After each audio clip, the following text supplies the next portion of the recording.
Hello everybody, Jazziz, online editor Matt Micucci here, welcoming you to a new episode of Jazziz Travel. This is a podcast series that explores jazz and creative music in all four corners of the globe, touching on cross-cultural projects, different music traditions, and more, through conversations with or about groundbreaking, innovative, and visionary artists. And today we'll be speaking with Vik Sohonie, founder of Ostinato Records. Based in New York City, Ostinato was founded in 2016 and releases rare music from countries and societies underrepresented or misrepresented in the music industry and the cultural discourse at large. During its lifespan and up to this point, the label has released music from Haiti, Somalia, Senegal and more. And its latest release captures the music of Noori His Derpa Band from Sudan's Red Sea coast. But here to tell us more about Ostinato is Vik Sohonie himself. So fire up an Audio Teeny and listen to the audio waves as they fly through the air. Here is our conversation with Vik Sohonie. Hello Vik, welcome to Jazziz Travel. Thank you so much for having me, Matt. It's a real pleasure. It's a real treat for us to be speaking with you and to talk about Ostinato Records. And to tell us about the amazing work you guys do and the music that you put out there. But I also wanted to start by asking you a bit about yourself, because this is the first time we talk, so it's great to kind of get to know you a bit better and your life before the foundation of Ostinato. So Vik, where are you originally from and when did you get bit by the music bug, so to speak? Sure. So I was born in India and I grew up in the Philippines, Thailand, and Singapore. I'm, for all intents and purposes, I consider myself a Southeast Asian. I have lived in many parts of the world. I've also been, lived in the United States, studied and worked in the United States. The label is, of course, was founded and is based in New York City, which is, the meeting point for much of the world. And the music bug bit me at a very young age, because when you travel the world as a young child, or you're moved around a lot, you need a security blanket of some sort. And I always found that music was a really helpful way to begin to adjust to a new place. I would hide behind my headphones, before I felt comfortable, assimilating or becoming comfortable with the new country that I've just moved to. But also, growing up in so many different cultures, you develop an appreciation, of course, for the depth of different cultures, but you also develop an appreciation for authenticity. And I think that word gets thrown around a lot, but it doesn't really always mean what people say. When you grow up in societies, you know that there is an authentic version of that country, and then there is the media version of that country, and then there is the tourist version of that country. And the media and tourist versions barely scratch the surface of the authenticity of those countries. So when you grow up around the world in many different countries, you are able to go to other countries like we've done for our music and immediately identify what is authentic. And I think that's kind of how music has played a role in my life, and how I am able to seek out authenticity is largely through music. But before I actually started the record label, I had a love for music, collecting records, DJing, just general love for music. Student of history, so I've always loved history, learning about the past and how, the past can be interpreted in so many different ways, and what is actually hidden from so many pasts that we have not learned about, which I think, again, music is a great way of revealing that.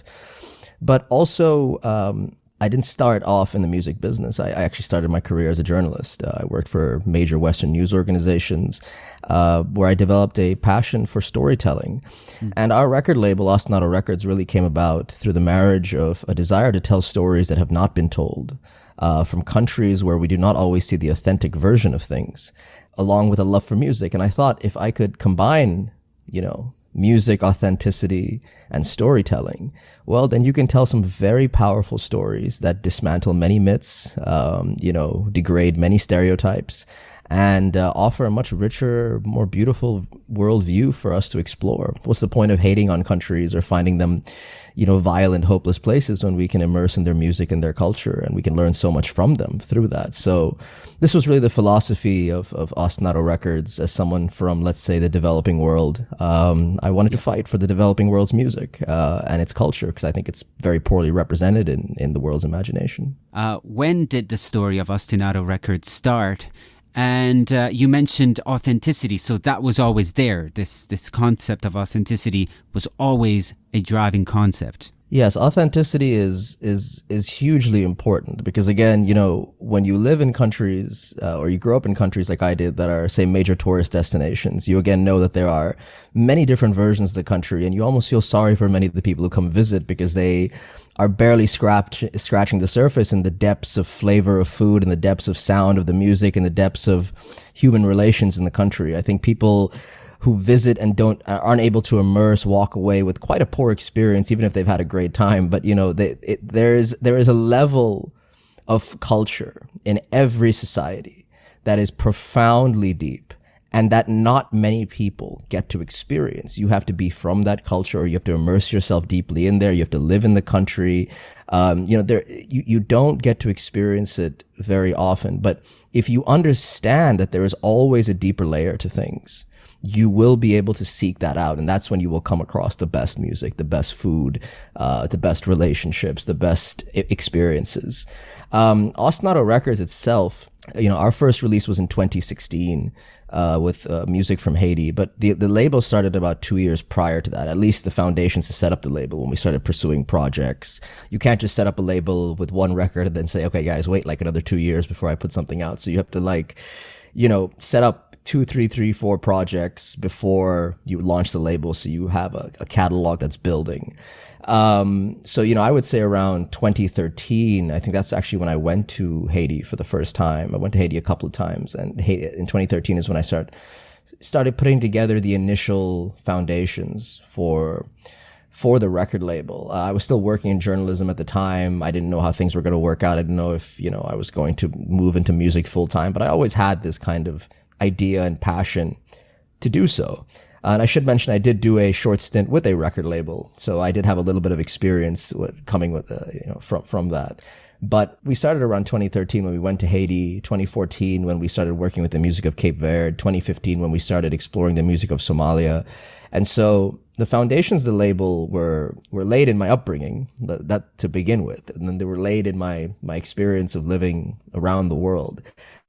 Because everything that I grew up with, or all the lessons you learn, let's say as a global nomad, are imbued in the label. How we pursue the music, how we work with the music, how we are able to immerse in societies to ensure that we are not walking away with the tourist version of music. We're walking away with what that country loves, what it considers dear, what it considers to be the deepest representation of its culture.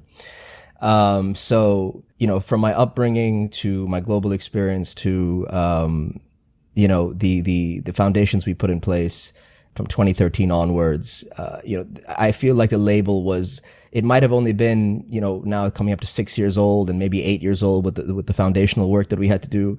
But it really was a lifetime of experience and work that allows me to do this job to the best of the abilities that I can, because it's a set of skills you don't actually know you have until you start showing up in Somalia or Haiti and you realize, hey, I can navigate this country with an ease that perhaps some tourists or other travelers are not being able to. And that is a blessing of growing up in societies that have very deep, rich cultures that you're forced to immerse to from a very young age. So I feel like the label is a lifetimes of work to be made possible.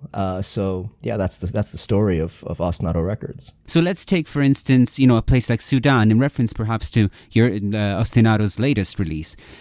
When you're in a country like that, maybe for the first time, how do you avoid the tourist experience, the experience that isn't authentic, as you say? Well, the first thing I would do is get to know people as soon as you arrive. Or before you arrive, what I usually do is contact people who could help us while we're there. And fortunately, we've always found really incredible people to be colleagues in our endeavors and our projects.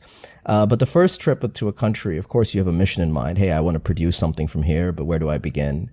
And once you arrive, it's about keeping a supremely open mind and being extremely adventurous. When I go somewhere, I immediately say, I want to eat the food of, the country. I want to eat the food of the country that is, let's say, not shared as much with the world, the funkier stuff, that people might not always consider immediately palatable.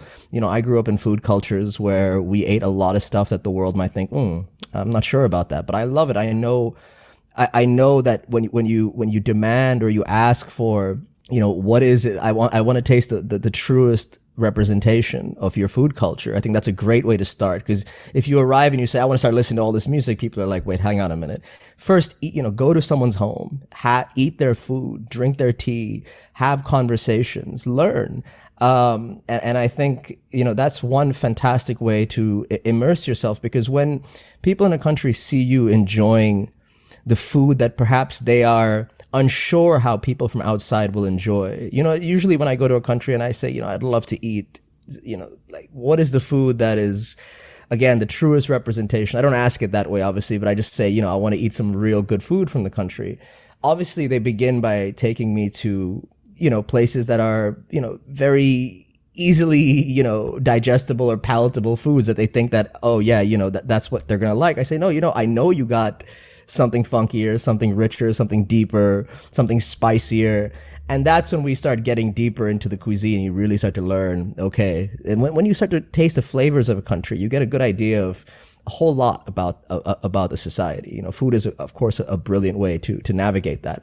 But once you've done that, you have shown to people that you are not coming for the surface level experience. You want the deepest, richest experience you can find. And I think that comes across in your curiosity, your open-mindedness, your empathy, your love for the country. Of course, when you show up to a country, make sure you've read everything about it. Make sure you know its history. Make sure you know what people have been through. Make sure you are going to a country and you understand where people's worldview are, what their values are, what their complexes, what their angers are, everything, so that when you show up, you have a great deep sense of empathy, and people can sense this immediately, and they know immediately this is a person who, let's say, deserves to be shown that closed door that we often don't show others. At least that's how I felt when I've been in Haiti or in Sudan or in Somalia. I feel like some doors have opened that perhaps don't open for anybody, and it's a huge blessing and privilege, because you get to experience a culture on such a deep level, and you know it right away when you are served a certain meal, you hear a certain sound, you are exposed to certain things, you know right away, this is it. This is the act. This is what I was looking for, and I know people are hesitant because they don't know how you're going to react, right? They don't want to give you something and then face a negative reaction. So it's about also making, your hosts comfortable and saying, listen, I will eat anything you give me. I will listen to anything you put on your stereo system. I will, go anywhere you want me to go. I want to see everything, and I want to experience everything. And don't worry, I'm not someone who's going to judge. Whatever you eat, whatever you listen to, there's no judgment. I understand your culture. I'm here because I love it, and I want to learn more about it because I want to produce something from it that'll allow me to channel this story and this authenticity to the world. And I think if it's a genuine mission that you're with, I think it comes across immediately when you arrive. The immigration officer can see it in your eyes, and they're going to say, oh, please come in. We know exactly why you're here. So I think that's it. I think empathy, patience, and an open mind go a very long way. And hearing you say that, and now you bring up the word empathy, it's almost an alternative term to use in the music industry, especially at this moment in time. When it seems like all we hear about when it comes to even the big labels, or especially the big labels, is a lack of empathy. Yeah, I think, I think that's what separates maybe some independent labels from the big corporate labels. We are guided by, a much larger mission, a much grander goal. Of course, we are a business, so yeah, we want to release music that's going to sell. Otherwise, we'll be out of business. But we are not stripping away everything to profit off every single aspect of this, like the corporate labels do. Let's strip it all down for parts, and this is the most profitable version of it. We're not doing that. We barely touch the music when it's recorded. We record it in its traditional form, as in where it's normally played. We mix and master it to ensure that it maintains its warmth. Even when we find old archival music, people say, oh, why do you release music with bad audio quality? I say, well, that's what the music is. It was recorded in that way. It was put on cassettes in that way. Why should we transform it into something that it's not? For us the music, the quality of the music will always come first. We're not guided by, is this going to sell? Is that going to sell? Of course, that enters our consideration. but it's not the guiding principle that, perhaps a lot of the big labels, the corporate labels, are pursuing. And particularly in this day and age when, we're not talking about albums so much anymore in the music industry, because everything is songs, right? It's playlists on Spotify. It's 8-second songs on TikTok. It's this idea that we have to create something that's going to grab someone's attention in 8 to 10 seconds on a small TikTok video. Or it's going to be something that the algorithms pick up, so the streaming services feed it to people, and it's got to get on playlists. So, the whole concept of an album, a beautiful story, which is what albums are. Each track is a chapter, and you read a book, you listen to an album front to back. I think that art exists still, but it's slowly dying because, the digital environment is not conducive to albums, and particularly the digital environment we're moving into is less and less conducive to whole albums and more conducive to catchy sound bites. And I think that's what the corporate labels are going for, because that is what will essentially make them the most money. Whereas the indie labels, we take, I think, even far bigger risks, because we go and record tracks that are 11 minutes long. We go and find music that is, very traditional, that we think is beautiful. So all of that can only come with a sense of empathy. Stripping everything. Well, once we get to the stage, and don't get me wrong, we do get into positions, particularly as the music business changes, even for us greatly. We do get into phases where we do assess projects more and more for commercial viability. That is just something we have to do. But we try not to make that our guiding principle. We look at the projects that we have in front of us that we want to produce, and, each of them has a mission behind them. And we say, is the mission strong enough that we don't have to really put commercial viability into our considerations at all, because the music is so beautiful that when we put it out, people are going to love it. Yeah. We've had to start having those conversations more and more. It's a bit disheartening given where the music industry is going. But I firmly believe that, good music is never going to die. The only problem we're facing now is good music going to be good enough in the first 8 seconds to capture people's attention? That's the only situation we're facing. You also mentioned TikTok in passing.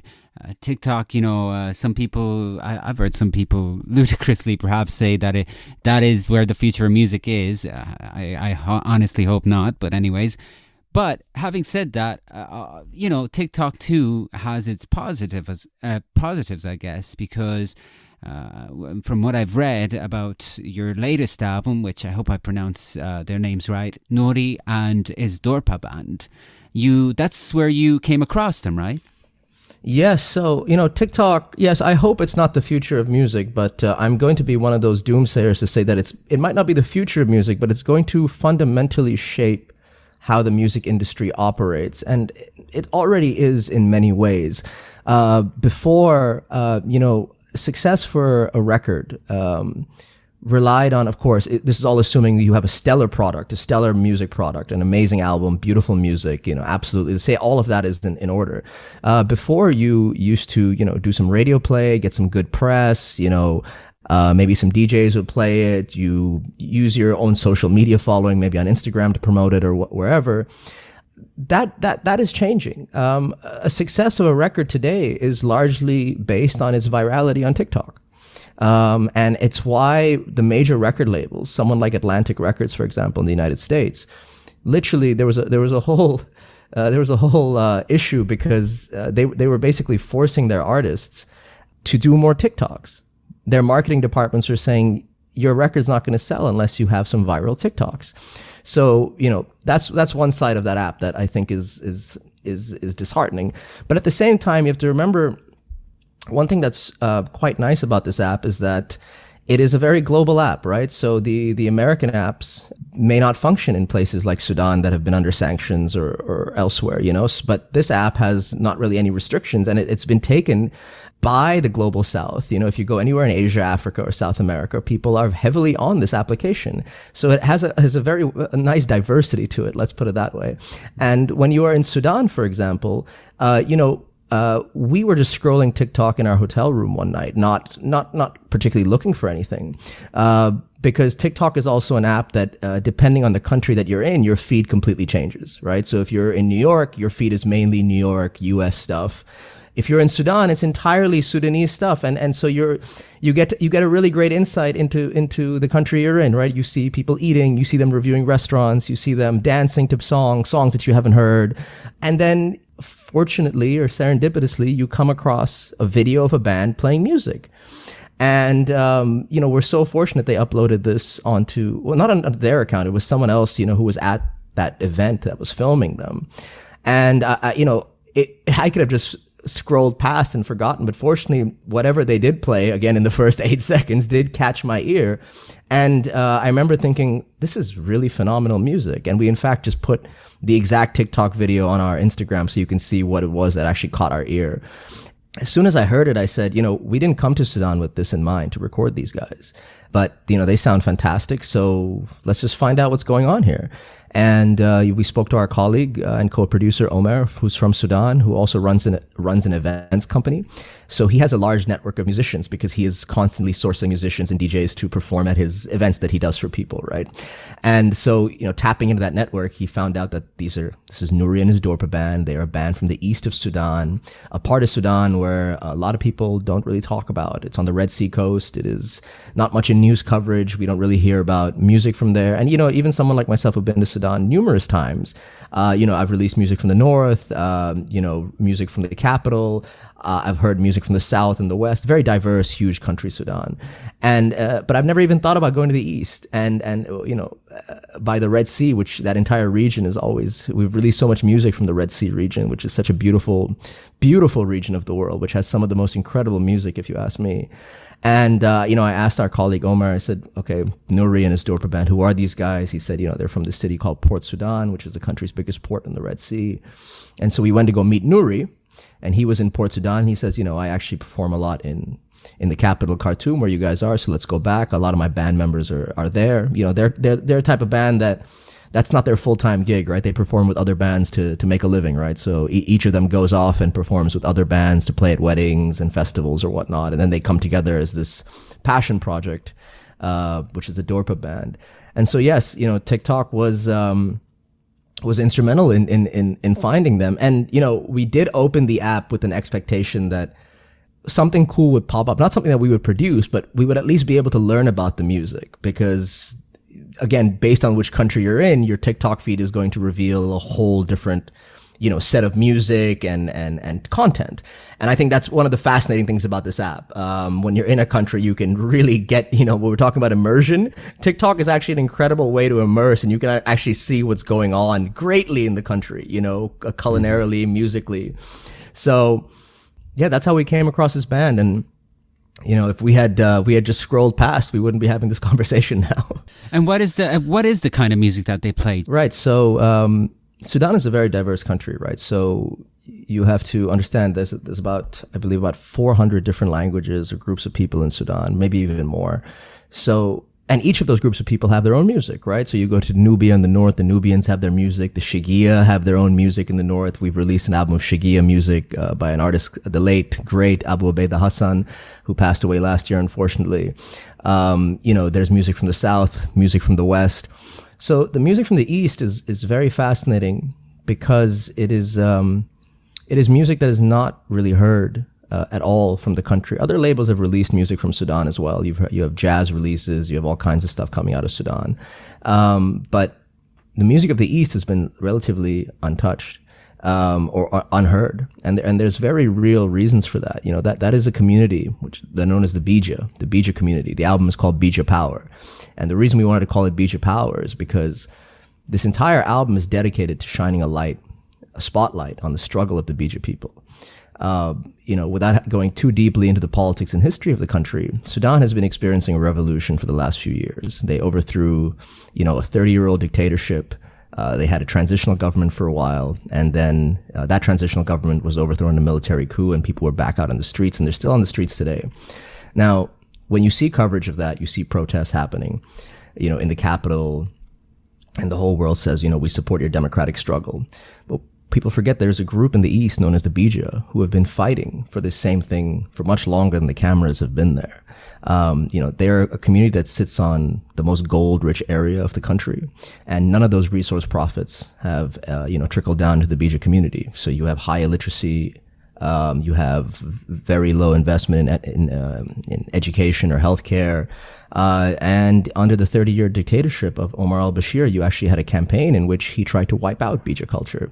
He said this is an inferior culture. This is not worthy of anything, and it should be obliterated and replaced. And so enter someone like Noori. Noori is a fabulous musician of the Beja community. To him, he said, my goal is to preserve this music and to use this music so that people know what's happening in the east of Sudan, but also know that Beja music is one of the sweetest, most beautiful musics in the world. And Noori spent,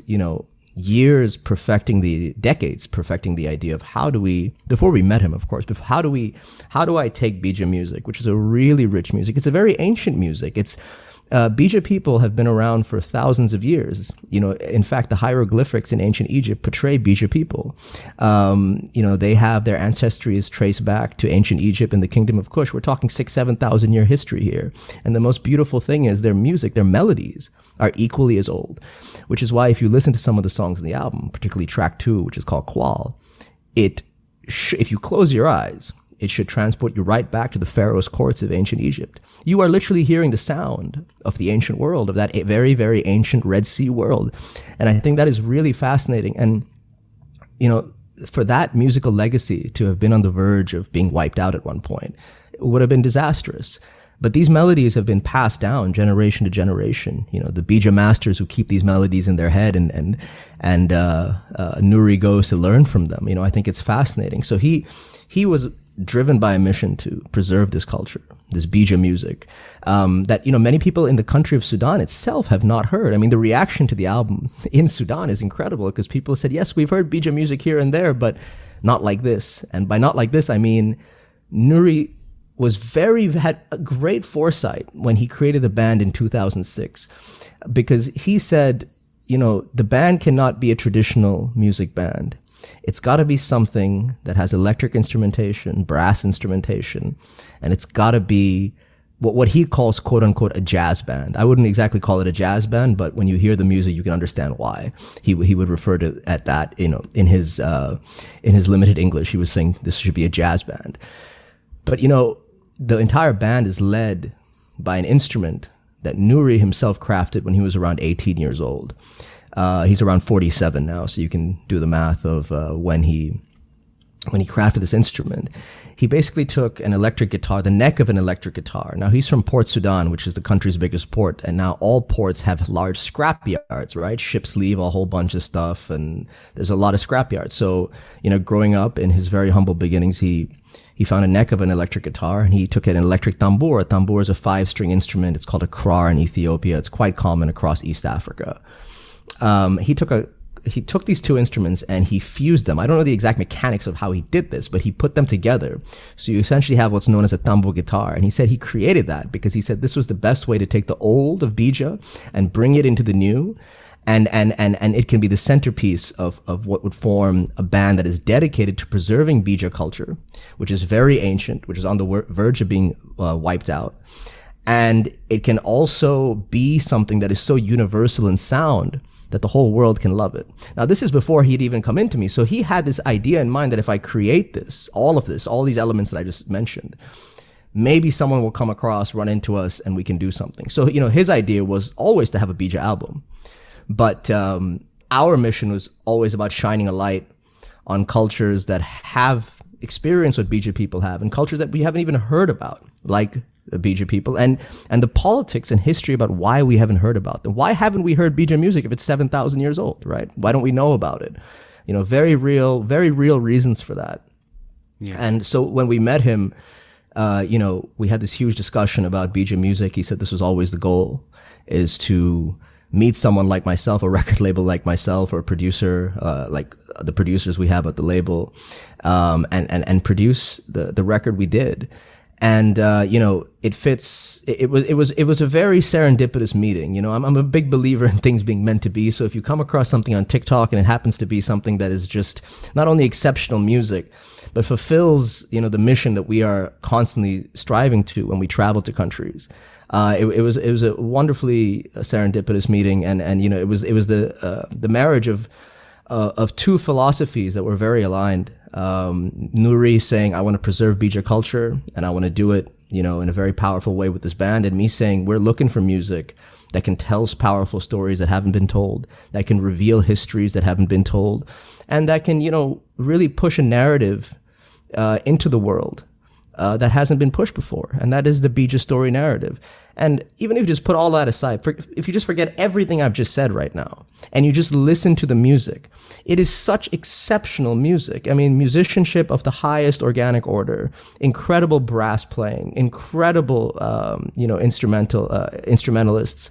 To us, some of the most beautiful music we've ever heard. And even if you just put all the politics and history aside that I just told you, look at how beautiful this music is. And it's been sitting, it's 2022, and he created his band in 2006. He's been performing since he was 18 in the 80s and 90s. And Beja music is 7,000 years old. And 2022 is when we're hearing about it finally. That's a correction that had to be made, even though it's being made very late in the day. It is a correction that had to be made. Yeah, I agree. I listened to the music and I thought it was amazing. I also listened to other music in the Ostinato catalogue, and I'm looking forward to discovering more. And Vik, hopefully we can have another chat again somewhere down the line, because I really enjoyed hearing you talk about, share these stories with us. It's been absolutely amazing. So Vik, thank you very much for joining us. Thank you very much, man. It was a pleasure. I hope you enjoyed my conversation with Vik Sohonie, and I remind you that Ostinato's new album, Noori His Derpa Band, Beja Power, will be released on the 24th of June. And I also hope that you will join me again next week for more globe-trotting conversations with or about groundbreaking and visionary artists. But in the meantime, I also encourage you to check out more of our excellent content on Jazziz.com. And if you subscribe, you get even more access to excellent content, including our recently released Summer 2022 digital issue. Till the next time, this is Matt Micucci signing off. See you soon.